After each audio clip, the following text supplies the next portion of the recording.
नमस्कार मित्रों, आज अपन वापस से स्टार्ट करेंगे क्वेश्चंस 51 नंबर से रहेगा अपना 75 यानी कि 75 नंबर क्वेश्चंस तक रहेगा।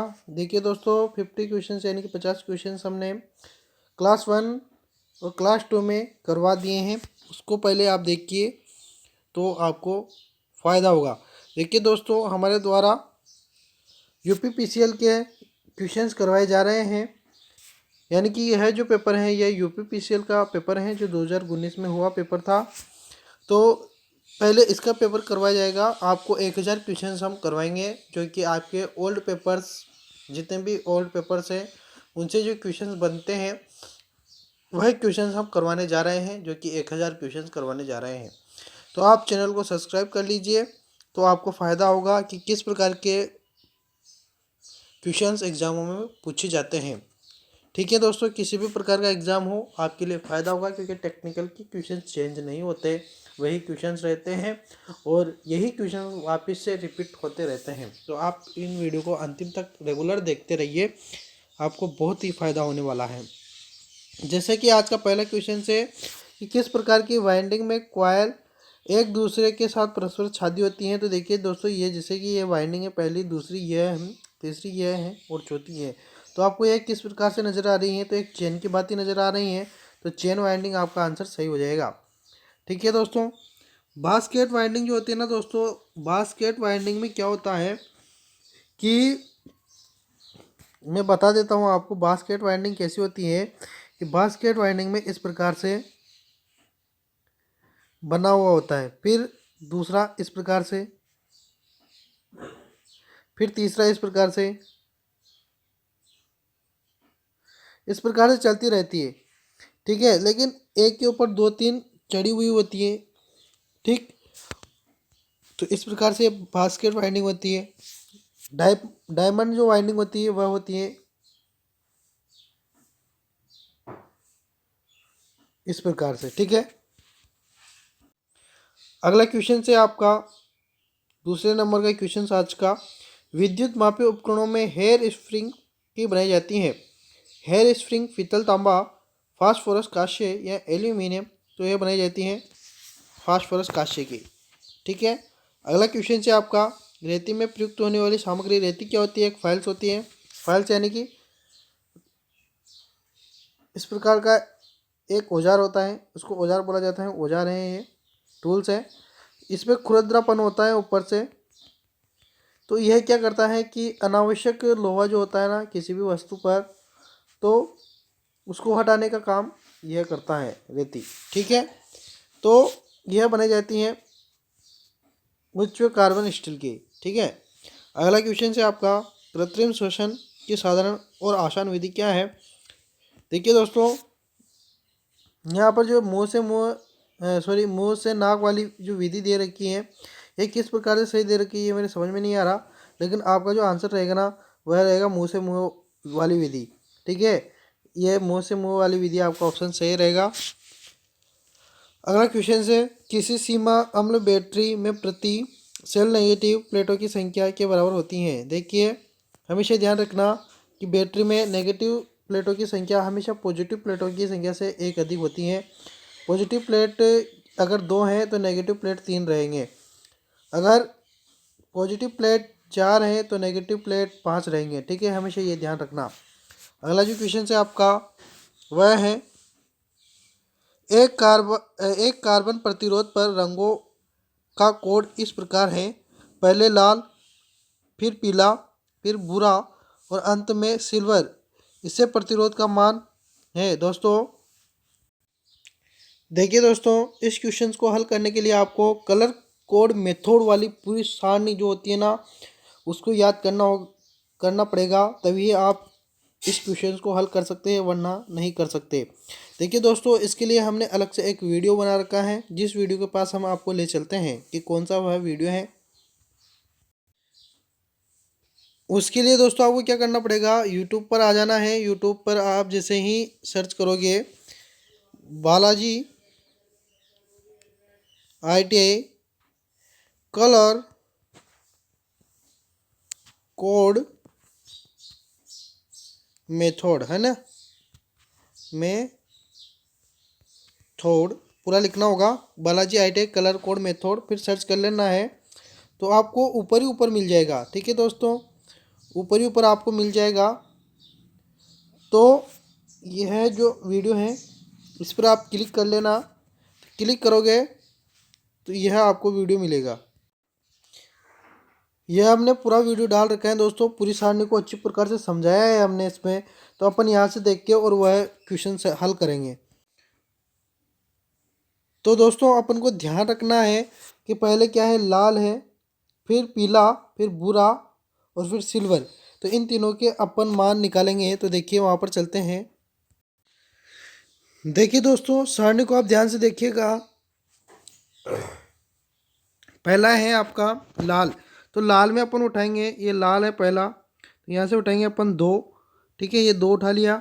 फिर उसके बाद में था पीला, तो पीला में अपन उठाएंगे दूसरी सारणी से, यानी कि 4। ठीक है, तो यहाँ पर 4 लिख लिया। इसके बाद में था अपना भूरा, तो भूरा है 10 की पावर 1, यानी कि ये 10 की पावर 1।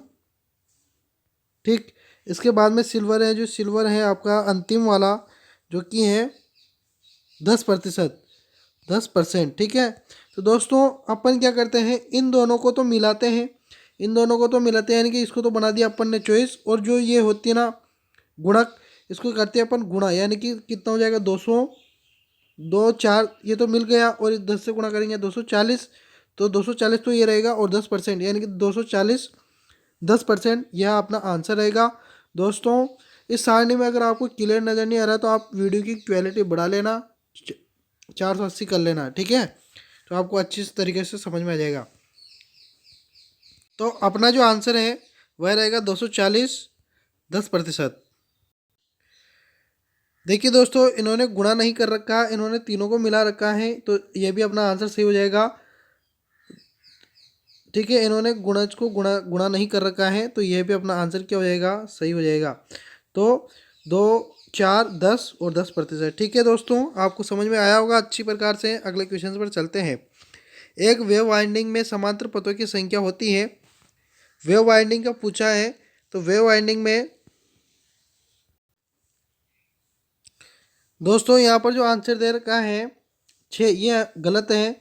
आंसर आपका हमेशा 6 रहे, सॉरी 2 रहेगा। 2 आंसर आपका सही रहेगा, क्योंकि एक वेव वाइंडिंग में समांतर पथों की संख्या हमेशा 2 होती है। और अगर इस जगह लेफ्ट वाइंडिंग का पूछते तो जितना लेफ्ट वाइंडिंग में पोल्स होते हैं उतनी ही समांतर पथों की संख्या होती है। जैसे कि पोल्स 2 हैं तो समांतर पथ भी कितने होंगे, 2 होंगे, 3 है तो 3 होंगे, 4 है तो 4 होंगे। लेकिन वेव वाइंडिंग में ऐसा नहीं होता, वेव वाइंडिंग में हमेशा 2 ही रहते हैं। अगला क्वेश्चन है, एम्पियर की एस आई इकाई होती है। एम्पियर की जो एस आई इकाई होती है वह होती है हमेशा विद्युत धारा। एम्पियर विद्युत धारा की एस आई इकाई है। उल्टा पूछा है कि एम्पियर किसकी एस आई इकाई है, तो विद्युत धारा की है। ठीक है, वोल्टेज का वोल्ट होता है, प्रतिरोध का रेजिस्टेंस होता है, रेजिस्टेंस क्या ओम होता है। ठीक है, ओम होता है, और आवृत्ति की फ्रीक्वेंसी होती है। अगला क्वेश्चन से आपके सामने 9वें नंबर का क्वेश्चन से आज का, किसी जी आई भूयोजन प्लेट की माप क्या है, तो वह है आपकी 60x60x6.35 mm। अगला क्वेश्चन से आपका HRC फ्यूज का आशय है, यानी कि फुल फॉर्म बतानी है। तो आपका जो आंसर होगा वह होगा हाई रैप्चरिंग कैपेसिटी फ्यूज। ठीक है, अगला क्वेश्चन से, ISI के नियमों के अनुसार छत के किसी पंखे की ऊंचाई रखना जरूरी है। तो देखिए छत से पंखे की ऊंचाई, पंखे की छत से ऊंचाई, जैसे कि हमेशा जैसे ये अपनी भूमि है, धरती है, धरती है, धरती से कितनी ऊंचाई पर पंखे को रखना है, तो पंखे की हमेशा ऊंचाई होती है यह जो ऊंचाई है यह पूछी गई है, तो यह ऊंचाई रहेगी 2.75 मीटर। ठीक है, यह आपका आंसर सही रहेगा। अगला क्वेश्चन है, किसी 11 kV वाले किलो वोल्ट वाले केबल के लिए वांछित खाई होती है, यानी कि गड्ढा होता है, वह होता है 0.9 मीटर। अगला क्वेश्चन है, BIS ब्यूरो इंडियन स्टैंडर्ड के अनुसार किसी संस्थापन में पूर्ण भार की अवस्था में अधिकतम वोल्टेज ड्रॉप से ज़्यादा नहीं होना चाहिए। 3% से अधिक वोल्टेज ड्रॉप नहीं होना चाहिए। अगला है, स्टेपर मोटर एक होता है। स्टेपर मोटर एक सिंगल फेज एसी मोटर होता है। सिंगल फेज एसी मोटर होता है। अगला क्वेश्चन है आपका, किसी श्रृंखला परिपथ में कुल प्रतिरोध की गणना सूत्र का उपयोग करते हुए की जाती है। तो श्रृंखला यानी कि सीरीज परिपथ इस प्रकार से होता है। ये एक वाइंडिंग है, दूसरी वाइंडिंग फिर यह है, तीसरी वाइंडिंग फिर इस प्रकार से सीरीज होता है। तो इसमें पूछा है इसने आर बराबर होता है प्रतिरोध सीरीज का क्या होता है, हमेशा जुड़ता है। जैसे इसमें 2 है, इसमें भी 2 है, 2 है तो कितना हो जाएगा, 6 हो जाएगा, टोटल जुड़ता हुआ चलता है। तो आपका डी वाला ऑप्शन आपका सही रहेगा। अगला जो क्वेश्चन है आपका, CFL का पूर्ण रूप क्या है। तो इसका जो आपका आंसर रहेगा, यह एक बल्ब होता है। तो कॉम्पैक्ट फ्लोरोसेंट लैंप। ठीक है, यह आपका आंसर सही हो जाएगा। अगला क्वेश्चन है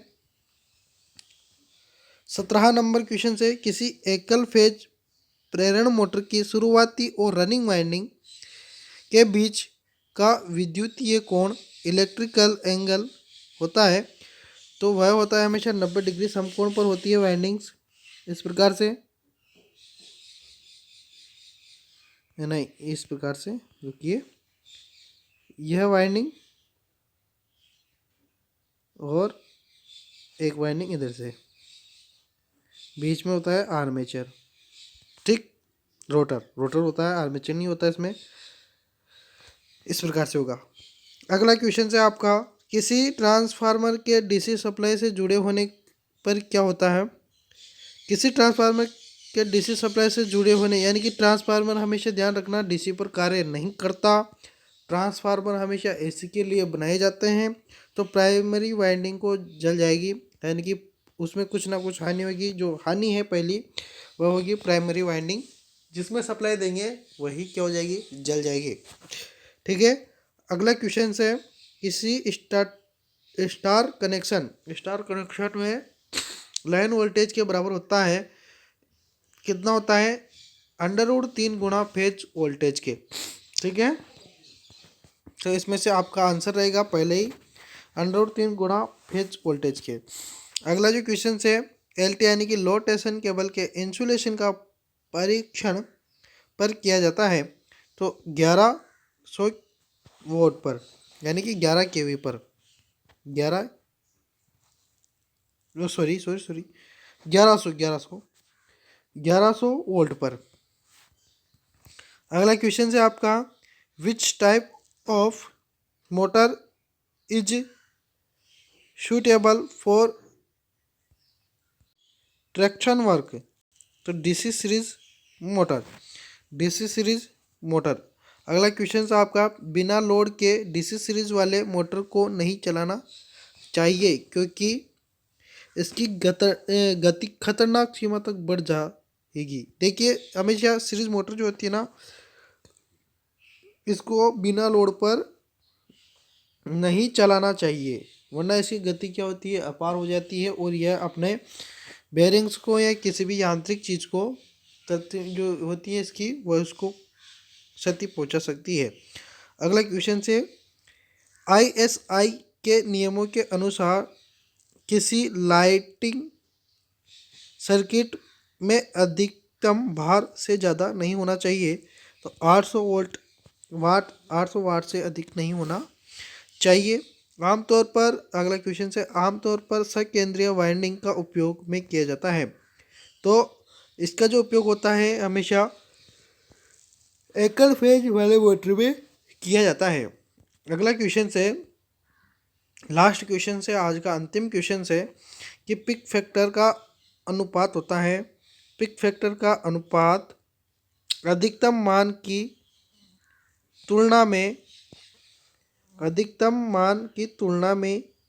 RMS मान, ठीक है, अधिकतम मान की तुलना में RMS मान होता है। ठीक है दोस्तों, पिक फैक्टर का मान ये ध्यान रखना, अधिकतम मान की तुलना में RMS मान के बराबर होता, यानी कि अनुपात में होता है। अगर ये बढ़ेगा, अधिकतम मान बढ़ेगा, तो RMS मान भी बढ़ेगा। ठीक है दोस्तों, वीडियो कैसा लगा? अगर वीडियो आपको अच्छा लगा हो तो इसको लाइक करें और अपने दोस्तों को भी शेयर करें। और अभी तक आपने चैनल को सब्सक्राइब नहीं किया है तो चैनल को भी आप क्या कर लीजिए, सब्सक्राइब कर लीजिए दोस्तों, ताकि आपके पास लिंक तुरंत पहुंचे और आप हमारे साथ हमारे इस वीडियो को रेगुलर देखते रहिए।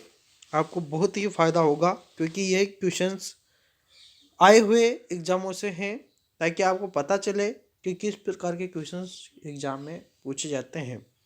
ठीक है दोस्तों, मिलते हैं कल फिर 25 क्वेश्चंस के साथ, 76 नंबर से 100 नंबर तक की क्वेश्चंस के लिए।